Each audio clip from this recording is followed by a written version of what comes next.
Chairman of the Constitutional Review Committee, Professor Prempeh, has cited the excessive monetization of elections as a reason for the growing decline in citizens' trust in democratic governance.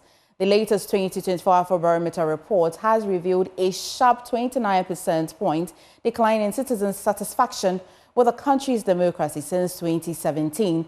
Speaking at the launch of an Open Society Foundation and the International Development Economics Associates report on democratic governance and economic justice at the University of Ghana, Professor Prempeh first bemoaned continuous monetization of our electoral processes, revealing the presidential elections now cost over $200 million.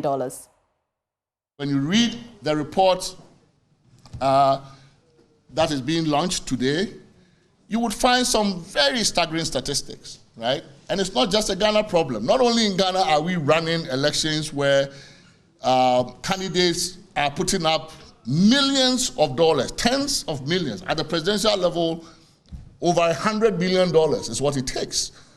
Actually, that is like 2,000 number.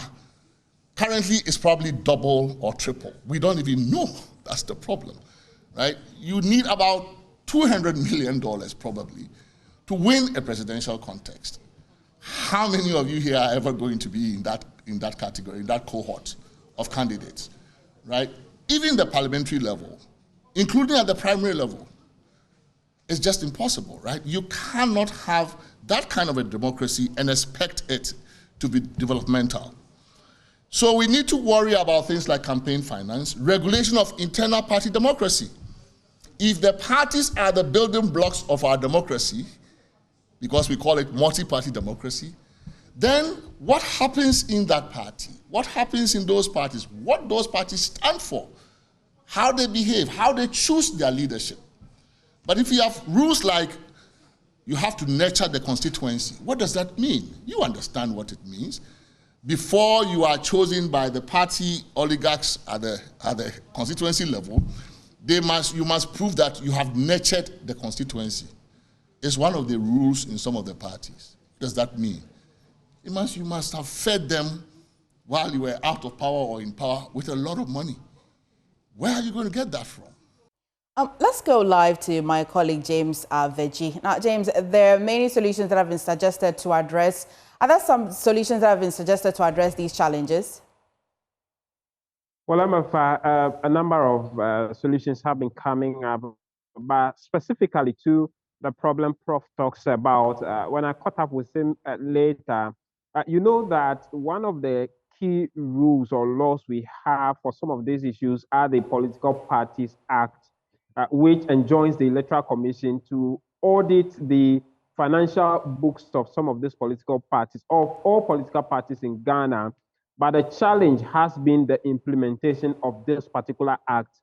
He said the EC is facing that challenge because generally, as a country, we are unable to audit the wealth of individuals. And so the main thing the EC should be considering, or we should be considering, is the amendment of this particular Political Parties Act to include how the Electoral Commission can monitor the campaigning activities, especially how much parties invest into their paraphernalia, as well as billboards especially. He said those are some of the things that take chunk of the investment of the political parties. And so if we can have a rule or a law that governs the number of billboards that political parties put up, the number of T-shirts they print and all of that, it will help somehow address the challenge.